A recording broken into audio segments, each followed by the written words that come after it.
This is Trend Following Radio, where great thinking comes alive. Nobel Prize winners, legendary traders, best-selling authors, and the pros that know what drive us irrational human beings. I am your host, MICHAEL COVEL. Not filtered, raw, honest. That's my passion.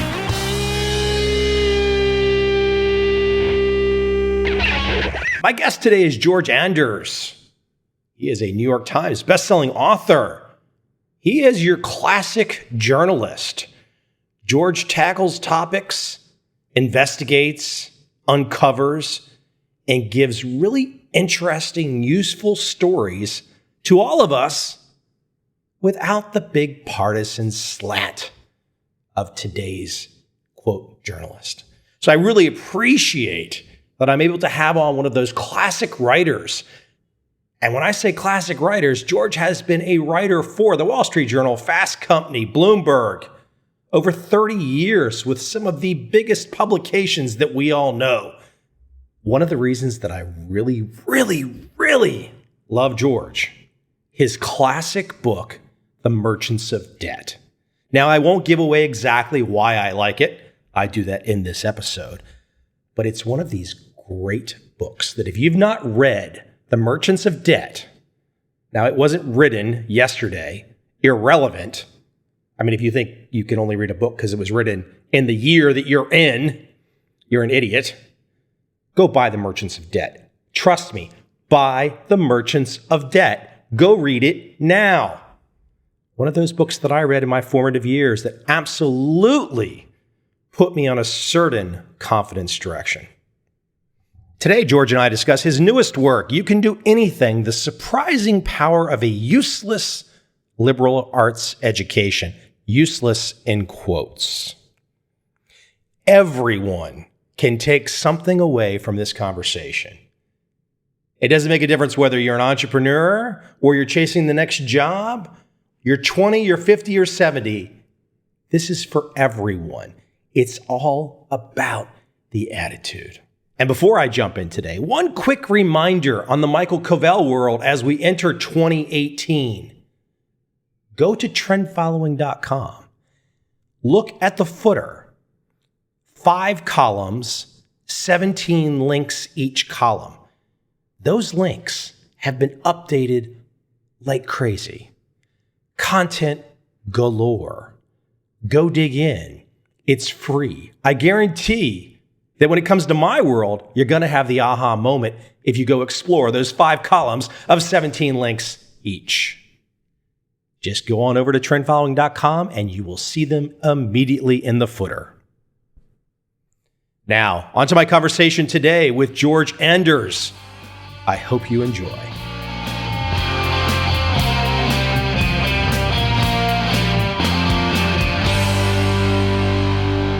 I have to go back in time. I feel like, and I don't know if your memory is better than mine, but I feel like at some point in time, I reached out to you in the last 20 years about your classic book, Merchants of Debt. Does this ring a bell? Does my name ring a bell, or was I just one of the many that did this? So we might have had a Merchants of Debt conversation, but I also remember we had a Turtles conversation. I was very impressed with the work you'd done on Richard Dennis's efforts to make really good commodity traders out of nothing but Audacity. And it actually became a couple of pages in my book called The Rare Find. And you were very generous with your material and put me on to some of the more interesting people to interviews. We had a lovely couple conversations or email exchanges on that. It just turned out to be. Yeah, I knew it was like 10 years ago, but I was kind of like racking my brain going, oh, where did it's crazy too. You do this podcast. I've talked to like hundreds and hundreds of people, many people that you know, and then everything starts to become a blur. And then I guess we die after that. I'm convinced that having too many memories is like walking down the street with a 40-foot cape and it's dragging against the sidewalk, and all of these marvelous things that we've done in the past almost make it impossible to move forward. So sometimes you just have to either take off the coat or bundle it up or something, but it's all good. It's crazy. It's crazy. I have to tell you, for the audience out there, because we're going to go into a different area today, but I just mentioned it.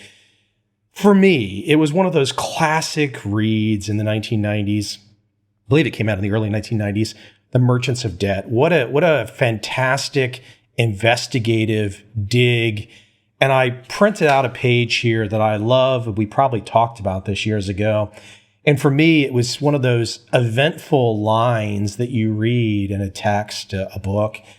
I'm quoting here, and it's just, George Roberts never asked to borrow money. He always asked if his bankers could raise a loan for him.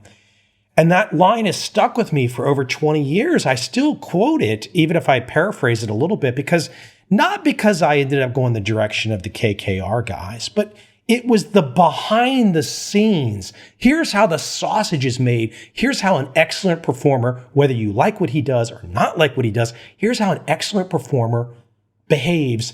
And I'm pulling back the curtain and I'm showing you. And I just think that's so damn cool. I don't know for you what your favorite part of it was, but that for me that line was just fantastic. I share that line a lot when I go and do business school talks, because a lot of people are so excited about their model, and what they really have to do if they're looking to raise capital is to establish that they're the prosperous one in the room, and that whether it's a venture capitalist giving them a seed round or a commercial banker giving them $1 billion facility, that knack for projecting confidence and certainty that it's all going to work. And the only question is, are your financiers up to the task? Once you can do that, you've got the money people eating out of your hand, and life is good. Yes, it's timeless advice. It worked in the 80s. I see it working in Silicon Valley now in 2017, and I'm sure people will put it to work in the years to come too. Do you think that is all of these things are learned, but speak to the intuitive aspect of that, or the skill aspect. When you say today, I see that timeless advice work in Silicon Valley, where do those folks learn it? Because some people don't have it. Some of it traces back to family. That you'll see a lot of the entrepreneurs. Some of them come from very successful families. Bill Gates, Mark Zuckerberg, both their dads and moms were quite successful people, and they grew up in a home of success. Some other people, it's just the rage to master. And Elon Musk, who had a much bumpier childhood, but that feeling of, I need to be recognized. I want to be understood. Yes, on top of that, you can learn it. You can be around people who project confidence. You can, the simple things. I did some consulting work for Facebook in 2008. They were far from profitable then. They hadn't really pinned down their business model. They were just growing quite quickly. And I needed to transcribe an interview, and I go down to the supply room to see if they have the $10 pair of earbuds that we all know and love. And they don't. They have $300 Sennheiser headphones. And I'm saying, wait, I'm just a guy doing a little bit of word work for you. What in the world do I need Sennheiser headphones for? And the guy running the supply room says, please take them. We've ordered 30 of them, and I've still got 20 on the shelves. And it was Facebook's way of saying, if you come into this organization, we are so prosperous, we have such a bright future that we can afford to buy top-of-the-line headphones. And the result is you end up with engineers who build a system that's meant to serve billions of people. And now it does. And that's an interesting little story, because for quite a few businesses, not Facebook, not Google, not sitting on this cash cow that just repeats daily massive amounts of spinoff, that's probably not the best thing to be doing. If you're the startup and you're on a shoestring, you probably really don't want to be buying the nicest headphones, It's harder to pull off than it looks. And you're right.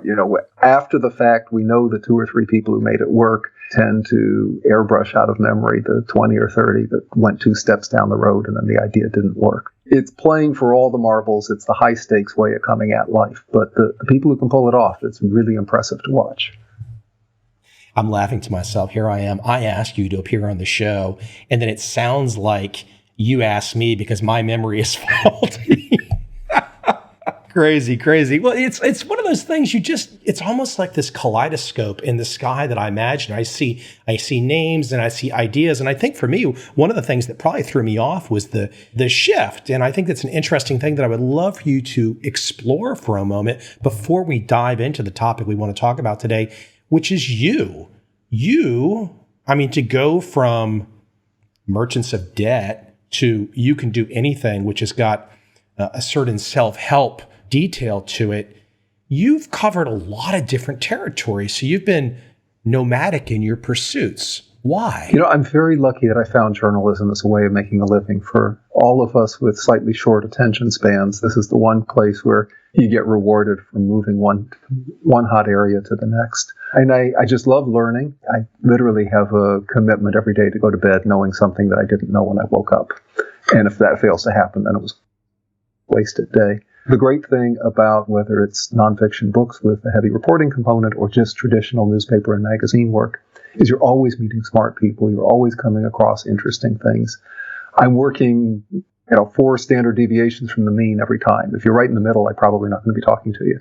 But if you've got something exceptional either on the plus side or occasionally on the minus side, that's the kind of thing that's fascinating to explore. And I've been lucky. I've worked at organizations that have let me move from finance to healthcare, from healthcare to technology, from technology to human interest profiles, and now to a lot of human capital, talent, career type themes. I find that's a great way to blend together a lot of the things that I've seen over the past X years. They all come down to, how do I make a strong career?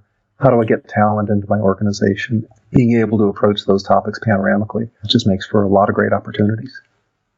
Let me ask you a question about journalism. So I think for today, 2017 going into 2018, most people's view of journalism are assorted cable TV news outlets yelling at each other. I don't know, or am I asking, it's not part of our conversation, I don't know about your politics, but I do know you're a journalist. I don't recall anything about the Merchants of Debt all those years ago that led me to George is trying to push me into a certain political direction.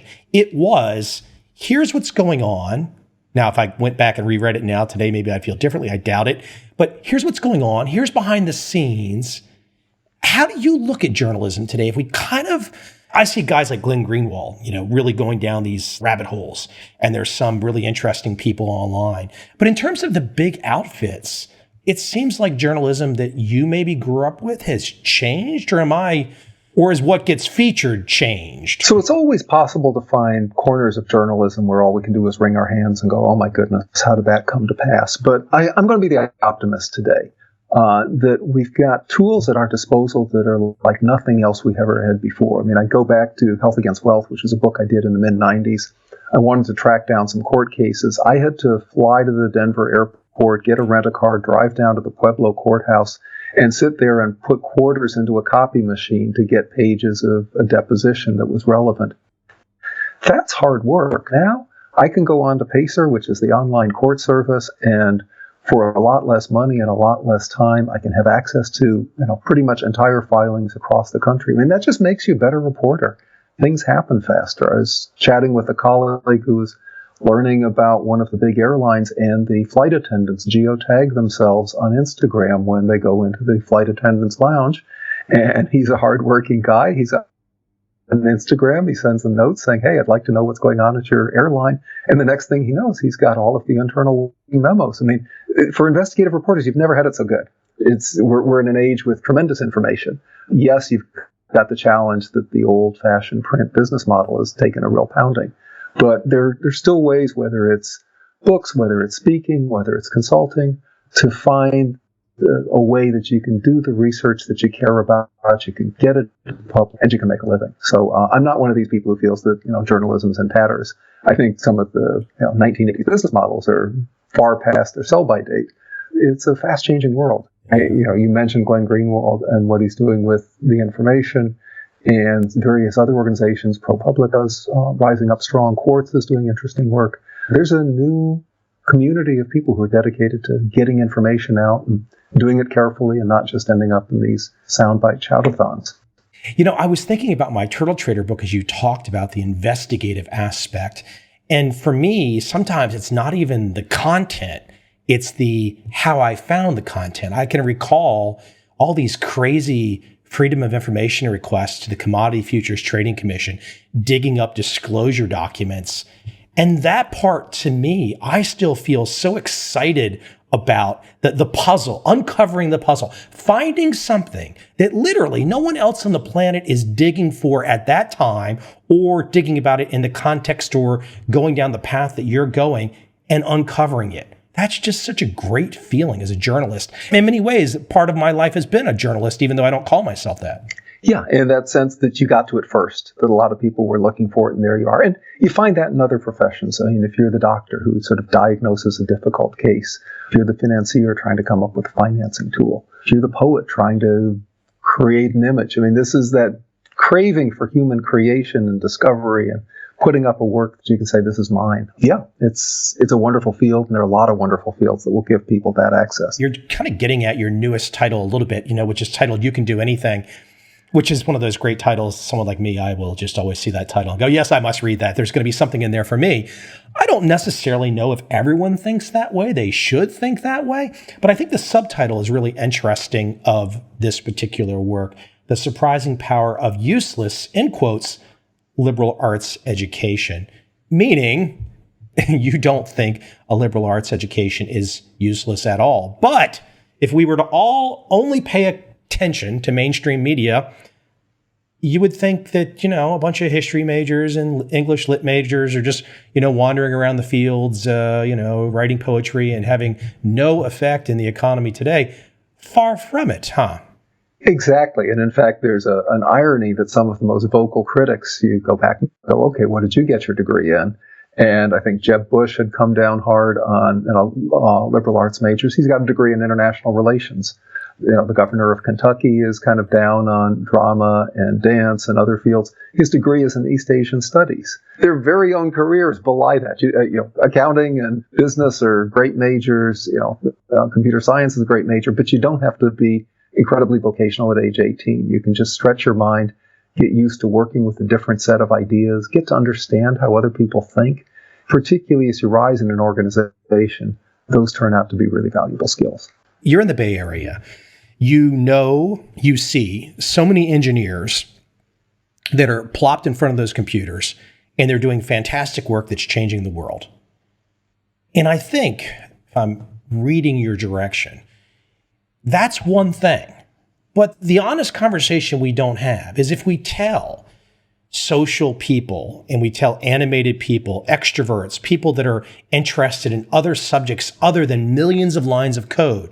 And let's be honest too, many of the guys that are doing millions of lines of code, and I'm not saying this in a negative way, could very well be on the spectrum to some degree. I mean, I remember having on my podcast Vernon Smith, who has Asperger's syndrome and a Nobel Prize. And he talked about Asperger's giving him the ability to lock out everything and be completely in tune with this, very dedicated task. I'll relay a story. A very famous hedge fund manager, we were talking about Vernon Smith, and he said, oh yeah, I want to hire guys with Asperger's all the time because they love to look at millions of lines of code. Now, on the flip side, how can we expect in the modern age where technology needs to connect to humanity, how can we expect the very people that are so immersed in code that they don't pay attention to anything else, how can we expect those people to be the ones that introduce technology to humanity? Exactly. And in fact, I'll give you a beautiful counterexample. So over the summer, I spent a bunch of time with the people who are building out Alexa for Amazon and all of those echoes that you talk to, and then she talks back, and the next thing you know, you've picked out your playlist or booked your Uber or found out what the line is at the airport. They have a 20-some person personality team for Alexa. They've got some artificial intelligence at the bottom, but at the top of it, they have to figure out, how is this going to make people feel? Is Alexa trustworthy? Is Alexa sympathetic? And who's running it? It's an anthropology major at the top of it. They've got English majors, they've got music majors, and there's that sense, exactly as you say, you have to humanize technology. If it's all sort of blinking red lights and robotic android voices, it frightens us. We don't want to deal with it, and that's the kind of stuff that gets regulated and gets shut down. So this ability to humanize, certainly on the production level, but also in the sales, the marketing side, one of the fastest growing jobs these days, and there's LinkedIn data to back this up, is customer success. And what is a customer success specialist? They're the person who goes into the customer that's paid a lot of money for it and isn't using it properly and says, what do you want this to do? Where did we let you down? How can we make this work for you? It's all empathy. It's the same kind of thing that you see in the healthcare professions. I mean, they're mending the health of the business relationship. And people doing that are getting hired by the thousands. And once again, that's your psych majors, your sociology majors, your history majors, because they're used to trying to figure out what's going on in the other person's mind. How do we get consensus here? It's not just lines of code. And it doesn't mean that the liberal arts major, I am one of them, a political science major, it doesn't mean you will not learn aspects of coding, for example. It does not mean you will not know how a WordPress works or how some of the technology works or the ability to possibly even edit some code. That could very well be part of your world and your career and your direction and what you achieve. How did we get to this point, though, where it seems like the powers that be, and many of the powers that be, are just saying, engineers alone, that's all we need and the world will be fine, and everybody else is to the trash heap, working at McDonald's or working at Starbucks? How did that happen? It's bewildering, because if you look at the Bureau of Labor Statistics data, the U.S. has created about 10 million jobs since 2012. Only about 600,000 of those are in classic information technology, programming, network development, that sort of thing. 94% of the new jobs are coming in non-technical areas. So the numbers are screaming at us. I think to some extent the tech industry has lobbied for more coders because there's a talent bottleneck right now. They're having to pay $200,000 or $300,000 to get great engineers and splatter them with stock options. They'd like to have a bigger pool of people to hire from, so wage pressure comes down. And there's certainly a sense that what you can do coding is exciting. I think the business media has perhaps gone a little overboard in putting one tech hero after another on the cover, and the thinking is everyone has got a shot at being the next Zuckerberg. No, that's an opening that happens once a decade. I mean, I think of it a lot like pro athletes, that if you do nothing but read about what Steph Curry and LeBron James are up to, pretty soon you're going to tell your 9 or 10-year-old, especially if they're a little taller than average, hey, you should go be an NBA basketball player.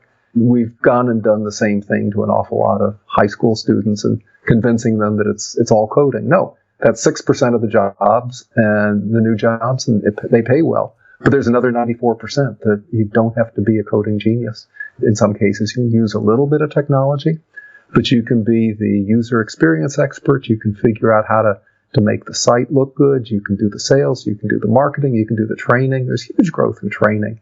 You can do the social media. I mean, we've built these platforms that need to be filled with content. And whatever else you think of the rise of Twitter, it's been a full employment act for English majors. Because all of a sudden, if you're a company, you need someone who can do something clever playing with words, who can build your brand. You're a political organization. You need people who are up to the minute and snappy and can win an argument in the span of a tweet. Yeah, I think technology creates a lot of jobs for non-technology people. I'm going to quote from your newest work, You Can Do Anything. The central insight is this: the more we automate the routine stuff, the more we create a constant low-level hum of digital connectivity, the more we get tangled up in the vastness and blind spots of big data, the more essential it is to bring human judgment into the junction of our digital lives. Tell me when that changes. I see companies, one after another, actually trying to drive this. I mean, one of the things I did was go research Build.com, which is a very successful online plumbing supply company. And for their high-end customers, they have phone support. And I said, show me your very best salesperson. And they got one of these classic sales boards that's up, and there's a bell that rings whenever anyone books a $1,000 order. They introduced me to Mary Helen Smith, who's already booked $25,000 of business, and it's just 2 p.m. And what does she turn out to be? She's an English major from the University of Nevada, Reno. She knows how to work the headset and she knows how to move the mouse around, but this is stuff you can learn in a month or two. But she has got such a way with people, and she's friendly and she's caring, and people try and hustle her for discounts, and she asks them, what color sink they want and how it's going to fit in, and tells them that the kitchen's going to look lovely. And then they say, you know what, I don't need a discount. I'll just buy it at list. And she's so much fun to be around that you realize, wow, she is a profit dynamo, and no one's even feeling any pressure from her. And I go, so how does your English degree get you here? And she goes, I think of everyone as a character in a novel. And if you've read Toni Morrison, if you've read Faulkner, you've encountered the whole spectrum of human hope and depravity and everything in between. And she's just got a great way with people. I don't think you can get that with a business degree. I mean, you can know that you don't want to give them the discount, but you can't figure out how to get them into a storytelling mode to close. Yeah, I mean, it's there, it's hidden in plain sight. And somehow we've ended up talking about the tech hiring that's being done at companies when, again, I come back to the numbers. 94% of the new jobs are going for non-tech stuff. And somehow we've blinded ourselves to it. Sometimes you just need to write a book about something that's obvious and staring people in the face, but they refuse to see it. I still remember showing up in an MBA program literally the first day. I'm not bragging about what I'm about to say, and I'm not necessarily proud of the look that I had at that day. I was in a t-shirt and ratty jeans with a ponytail. And I remember shaking hands with this guy that I met the first time, and he had one of those classic blue blazers on with 3 gold buttons. And I've always had a thing for the blue blazer with 3 gold buttons. It just frightens me because it's very robotic. And I think it gets a little bit to your point, in a little bit of kind of a funny way, a little bit of your point about the business degrees, that sometimes you really don't have that intuitive social feel. And to build on that point, I just watched an episode the other day. I think it was fall 2017 episode that I was watching it on iTunes, but Anthony Bourdain visited Seattle on his CNN food show. He was making fun. The entire episode was basically making fun of the Seattle, quote, tech boys, all of these kinds of nerdy guys walking around with key cards hanging around their neck. And of course, Bourdain, who comes at things from a much more interesting way, you could just see that conflict there where here's Bourdain, this great communicator who can get in and describe situations and connect with just about anybody. And then it's just showing the opposite side of Seattle where you have all of these nerdy guys. And it was just, quote, nerdy guys employed by the big tech firms. It was an interesting juxtaposition, to say the least. It's quite astonishing. Yeah. My rooting interests line up the same way. In fact, when I was doing some work with Facebook in 2008, Zuckerberg was convinced you didn't really need physical salespeople, that you could just use drop-down menus and the algorithms would line up everyone's sales. And then somehow they realized that, especially for people who grew up with the yellow pages and, face-to-face meetings with salespeople and, going to sports events, this just wasn't happening. And people were going, the menu is too complicated. I can't buy ads like that. So they started hiring the, sociology majors and the psych majors and everything. And they now are, the best storytellers out there. And I sat down with one of them, Bess Count, and I shared this in chapter 6 of the book. She's got the story of a cold snap in New England and people's pipes freeze. They go on Facebook to, message their friends of, wow, I can't get any hot water or cold water or anything. And there's an ad for Joe the plumber. The next thing you know, they're calling him. And you use that kind of targeted marketing to get your business. And it's a beautiful story because what it does is connects very much with the small, medium business, independent owner. Don't have to be sophisticated. You don't have to be fancy. It's just the way you can talk to your customers when you need to. And she presents with high energy, and it's, you almost start to shiver in the middle because she's described the cold snap so vividly that you feel you need a sweater. You can't do that with drop-down menus. So I think the opportunities are right there, and it's refreshing to see people taking advantage of this. When I go and talk to college campuses, I'll have students come up to me afterward and say, I feel a lot more optimistic about what I can do with my degree. That's not a bad reason to write a book. I mean, we've got a lot of glum people right now who are not that far from having really good lives. They just need the confidence to push ahead. And that's my job, is to show them the path and give them confidence. You mentioned Zuckerberg, a very interesting individual, obviously in terms of monetary wealth, one of the most successful people on the planet. I think his real brilliance is perhaps understanding his weaknesses, in the sense that here he is leading this great social media concern where it's all about people connecting, emotions, back and forth. But if Mark himself was put in charge of trying to sell this concept with the way that he communicates, which is very, I don't say this in any kind of a negative way, but it's very robotic. It seems very Asperger's-esque, and that's, again, not a criticism. It's just his personality is very much the, quote, tech boy. But it seems like to me his brilliance was bringing in other people to help take his great idea and bring everybody else along. And so it seems like he understands his weaknesses and has brought other people in to help humanize. Yes, he has. And in fact, it's interesting, during his short time at Harvard before he dropped out, I think he had declared as a computer science major, but he was taking psychology classes as well, and there was a possibility he would have double majored.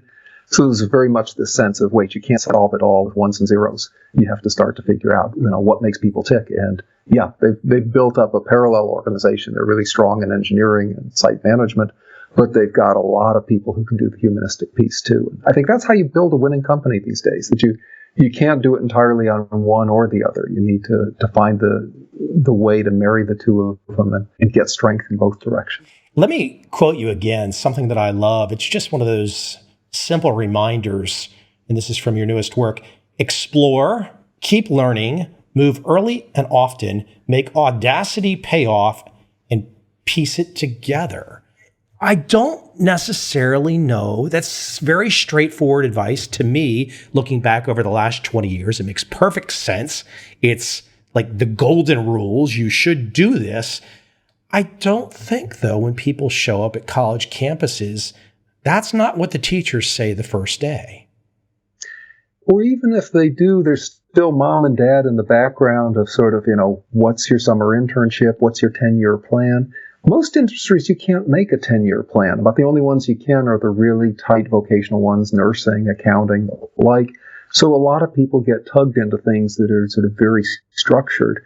And my goodness, there's no better time than your early 20s to experiment. You don't have a mortgage. You don't have kids.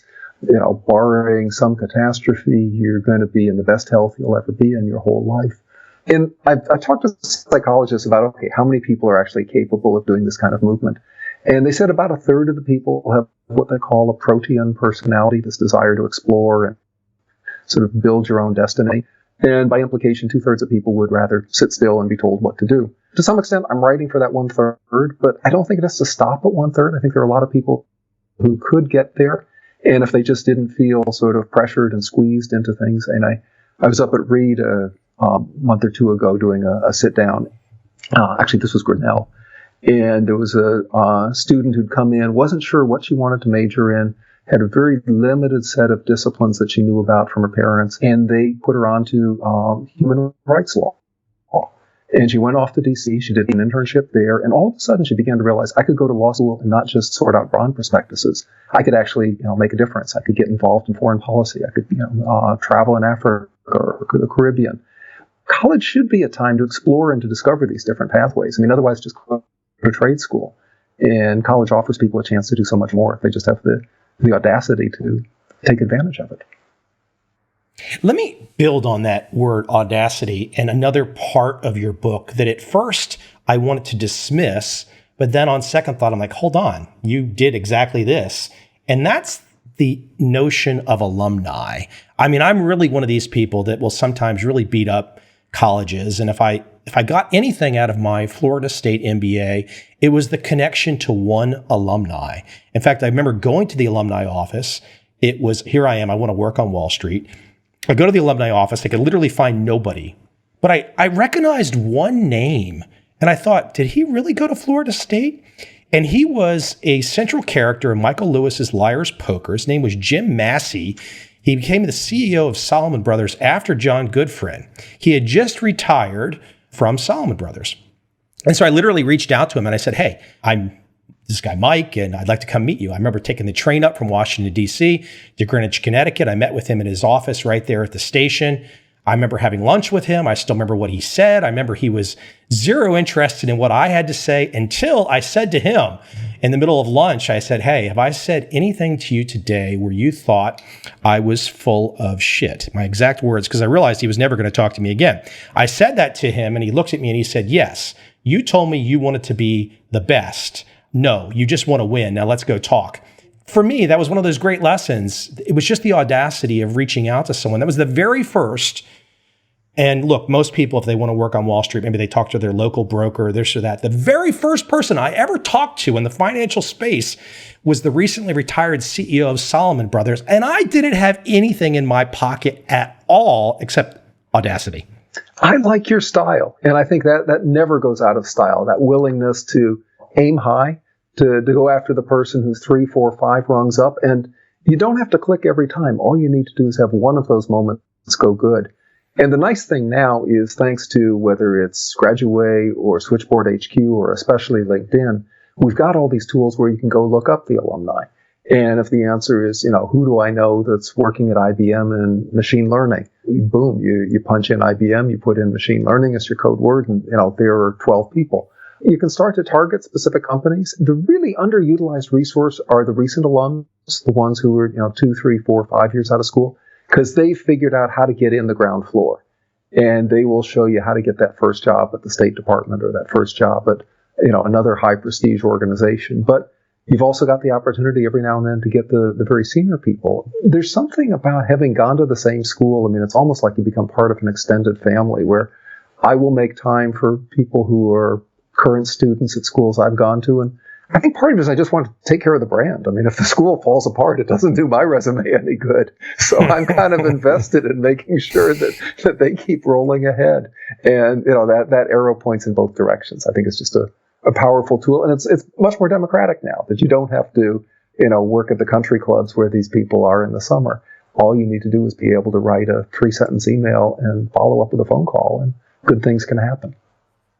I think one of the tricky things today, though, is my little story I just told was pre-email by a couple years. And I think, actually, it was probably right around I guess that would have been 1994. So Netscape went public 95. So it was right about that time, though, before everybody was really being inundated. I would offer a pearl of wisdom, and I'm sure you will probably have some feedback too. If somebody wants to reach out to some of the highest achievers, you got to be clever about it. You can't show up and be looking desperate or begging for something. The best you can hope for is an informational interview where you can, glean something about their thinking or their behavior, or take something away that you can then apply. Again, something you talked about in the beginning of this conversation, to gain some confidence. That should be the objective.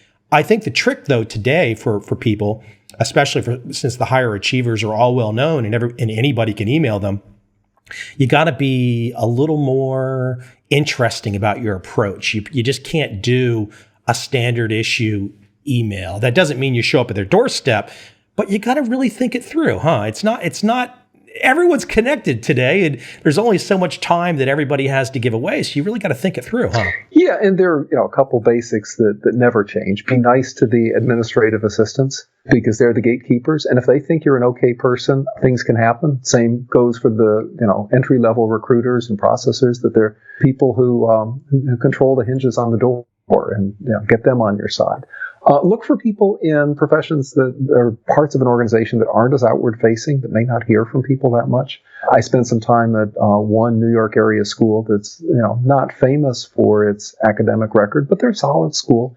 They get an awful lot of people into compliance jobs on Wall Street, into IT services jobs, and you're not the showcase investment banker with the apartment in London, but you're working on Wall Street. Anyone who reaches out to someone like that, they're excited. They don't hear from 7 alumni a day. And then they also have some understanding of what that person does, and some element of personal detail that shows that you actually read up about them. You look to see if they've given any speeches recently, if they've got their content up on YouTube, if they were mentioned in the shareholder letter. And that sense of having done your homework, it never goes out of style. If you've done that work, anytime I get a note from someone that says, I've read Merchants of Debt, they've got 20 minutes of my time. And there's that's probably what I did years ago. There you go. Hey, listen, let's talk about somebody that you bring up in your newest work. I've had him on this show. I find his 2 books brilliant. That'd be Robert Cialdini, The Notion of Persuasion, his most recent book. Why don't you talk about persuasion? Because I think it goes hand in hand with audacity. You can be the most audacious person in the world and not be persuasive. I mean, you could just do something crazy and make yourself well known, but that might not persuade. So persuasion opens up a whole different set of skills. And I think you make the good point that liberal arts majors are probably right there at the forefront of learning how, if it's not at least instinctive, learning how to be very persuasive. Yeah, and he's got some very low-key, disarming ways that you can get the persuasion engine working for you. Something as simple as reciprocity. I mean, if you do something nice for someone else, they kind of feel obligated to do something nice for you. And the pay-it-forward sense of favors, helping them out. If you've got some research on what students are wanting these days, and you send that to someone and say, "Here, just wanted to share some campus intelligence with you," that's easier to strike up the conversation. Other elements of the Cialdini toolkit: authority, credentialing, being the expert. I have to laugh. One of my relatives was off at a doctor's appointment, and I was wondering, does this really need to happen, or is this a procedure that makes sense? The guy comes in, he's at a fairly well-known teaching hospital, and he's got someone tagging along with him who's a visiting med student from somewhere else. And the visiting guy, who never says a word, who's half his age, his jacket says Harvard Medical School. And I go, you know what? if Harvard's flying people across the country to shadow this guy, I don't need to ask him any more questions about his credentials. He must be the number one guy in the field. And then I'm a big fan. And it's almost the kind of thing that you want to go down to a supply store and, get a stitching device and then just, have a Harvard tag along. But I share the story because there's a serious point here that if you've got a way to establish yourself as an expert, people trust that. People take that seriously. I mean, don't misuse the power. Don't be a fraud. Looking for ways that you can let your credibility, your experience speak for you. And, if you're in a seminar, if you're in a interdisciplinary class, you're getting exposed to a lot of ways that people move ideas back and forth. And I ended up talking with a top technical sales guy, and he said, the class that actually helped me the most in terms of what I do now was a Germany after World War II class, because I had to think about what do the French want, what are the Russians up to, we have these two different Germanys. He says, I go into a complicated sales meeting. There are 5 people at the table. They've each got a different agenda. I go, I know how to work this room. You can learn a lot of that when you're 20 or 21 in college, and it doesn't have to literally be sales, but it does have to be a situation where you're figuring out how to read the room, how to be persuasive. Everyone's not going to do it, even though I'm going to say everybody should do it. But I can think from my own personal experience, I'm curious your view. Once I became an author, that expertise thing, it's a feeling that you can't describe. It's not like a cocky feeling, or, some people might take it that way. But once you write a book, publish a book, legitimately do it, it really changes the dynamic for how people view you. And I don't think anybody should be scared in their 20s or their 30s getting behind the idea of composing, putting a piece of work together and making it happen. It is a great business card. I'm not saying it's easy. It's going to take you a lot of time and a lot of effort, but it's amazing that little act of writing a book. If you really, really, really want to change the game, boy, it's a game changer, isn't it? It totally is. And we've got the on-ramp now of the ebook. It's not quite the same as a hardcover that's published by, Random House or Little Brown or Simon & Schuster, but you're halfway there. 10,000 words, 20,000 words. It's something you can share at conferences. And then as you master your material on putting it down in hardcover, it also forces you to be clear about what you think. And I think there's something about talking it through. You can get kind of fuzzy with your definitions and kind of hand wavy. When you're writing it one word after another on a screen or on a piece of paper, you actually have to know what you're talking about. Brace yourself for doing multiple revisions and sending it out to friends and getting feedback and adding stuff, taking stuff out. But at the end, you'll be a clear thinker on that field. And those are always in short supply, and there's always demand for what you can do. In putting the title of your book out in the beginning of this conversation, I want to repeat it. You can do anything. The surprising power of a useless liberal arts education. Useless in quotes, kind of a pun there. But that is it's so damn important to realize that we just can go any direction. And that any direction doesn't just apply, because if we're talking about a liberal arts degree, we kind of get fixated on, let's say, early 20s something. But the mentality, what you've written here, it doesn't stop in my early 20s. These lessons, these insights are applicable over the course of a life. And I think it's also something worth keeping in mind, and you point this out, the learning process never stops. It's not like you get out of school at 22 and it's over and you're just going to take a desk job for the rest of your existence. That's not going to be how life is going to unfold. It's going to be a constant until you expire. And that's a good thing. Totally. And in fact, one of the last chapters of the book is called Prepared Forever. And I go through some examples of people in their 30s and 40s who managed to find another hairpin turn in their career that took them to something even better than what they've been doing before. And I opened, in fact, with the story of David Risher, who was an English major at Princeton.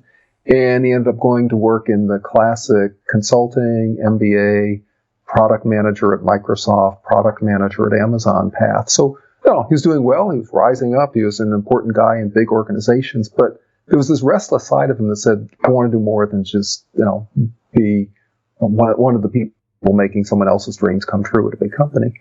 And he ended up taking a year or two off to go teach, and then he moved to Spain. And then he realized what he could do was become a literacy advocate throughout all of Africa and take Amazon's Kindle technology and smartphone technology and be the guy who would get millions of digital books into the hands of people in small African villages and then Indian villages and Central American villages. He runs World Reader now. It's a beautiful nonprofit. He's having the time of his life. He's got the financial modeling skills and the business development skills that he can not just have a dream, but he can actually make it come true. And it's really cool to see. And he's doing exactly what you described. He's willing to say, okay, I don't need to sit at the same desk year after year or wait to move into, the 7th floor office after having been in the 5th floor office. I can go out and build a new future. And he's done it. If I had to thread our whole conversation together as I build to my last point, my last question I want to go with you, and this is quoting from you. I like the two-word phrase, the explorer's spirit, the explorer's spirit. I mean, this is Christopher Columbus getting on the ship and taking off. I know that seems scary, and it seems like you can't control it. But gosh, if you can just let go a little bit and have that explorer's spirits, which builds me to what I really want to know from you, the most important thing, since I'm only about a 6-hour flight from there currently, climbing Mount Fuji. So give me the description, give me the feeling, describe for the audience Mount Fuji. I've seen it in the distance, being in the Tokyo area, and it's an amazing, but I've never been there. But now you've inspired me just by reading up on your bio. Now I must go. Oh, it's unforgettable, and I'll describe everything that's good about it, and I'll give you and everyone listening one simple pointer that will guarantee that you have a better experience than I did, and it'll only take 10 seconds of doing something different. So first, let's do the good stuff. So you see it from a distance, and it looks really smooth and conical, and you get up close, and it totally is. I mean, it's as if you took the cinders on a track and then you just ramp them up at like 25 degrees. It's Japan. Everything's very orderly. You've got a bus that'll take you up to hut number 5. And then you do the walk and you get to hut number 6, 7, 8, 9, 10. And the early ones, you stop and you get a cold drink, you take in the view. And then pretty soon the vegetation disappears and it's just all of these cinders. And then you get up to the lip of the volcano and there you are at hut number 10. And you can sleep overnight there. They'll wake you up at 4 for the sunrise. And because it's Japan, the time I was there were 100 tatami mats. There were only 20 of us. So if this were the USA, we would have spread out. We all would have had lots of room. But it's Japan, so they put us in, slots number 1, 2, 3, 4, 5, 6, 7, and we're sleeping shoulder to shoulder. But that's the way they told us to do it. And then you get up in the morning, and it's incredible. I mean, it's like you're watching God's creation. That you look out, and the sky starts to redden up, and there you are in this, desolate, beautiful volcano. I did it in the summer, so there wasn't much snow. And then, you can see all the way out to the water. The one thing I messed up on, so they give you a bowl of soup and a raw egg, and you're supposed to crack the egg and empty it into the soup, and it's all going to be good, and it'll sort of boil and heat up. I'm not too good at cracking eggs even in the middle of the day, and at 4 o'clock in the morning, I just managed to dump my egg all over the table, and I knew the Japanese word for I got it wrong, which is chigaimasu. But beyond that, I really didn't know where to go with my conversation. Be careful with the egg. You'll have a better experience, but it's a really cool mountain to climb. It takes no technical skill. You just need to be willing to keep going up and going up and going up. For us Americans, and I had this conversation with someone the other day, for us Americans that want to reach for the fork, please get some chopstick skills before you head to Asia. I mean, I'm fairly versed these days in their use, but don't ask for the fork. They might, if they give it to you, fine, but don't ask for it. A little progress goes a long way, too. You'll get people praising you for your amazing chopstick skills, and even if they aren't amazing, you're making the effort, and they're making the effort, too, and it's all going to be good. Good stuff, George. I appreciate you coming on today. Oh, delighted to do it. Glad to catch up. We can just kind of cover all kinds of territory, but it is really one of these works, when you go through it, it's one of those nice reminders, where you kind of sometimes you just need somebody who is giving a fresh vantage, even if there are principles and points that you might already know, and I'm speaking in my late 40s, but it's applicable to everybody. I mean, it's these things that you don't know, or you should know, or you forgot. And it's just one of those things where, okay. And you get energized. You know this. You walk away, even though you wrote it, when you put good information together and it inspires, there's a biological change. It's just like the adrenaline rush, like, I'm ready to tackle 2018. So I appreciate you giving me the great piece of 2018 as I approach it, motivation. Fantastic. I'm really glad we could do this.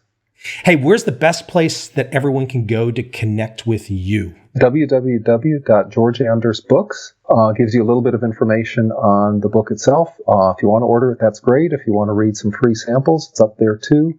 Follow me on Twitter at George Anders, Anders.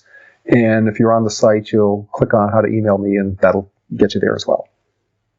By the way, you'll like this. I know you are working closely with LinkedIn these days. Somebody just gave me this great recommendation the other day. They said, hey, you need to be on LinkedIn writing long-form content. It's one of the best places to be right now, period. Go start now. And I will in the new year. George, I appreciate it. Thank you very much. Thanks. Take care.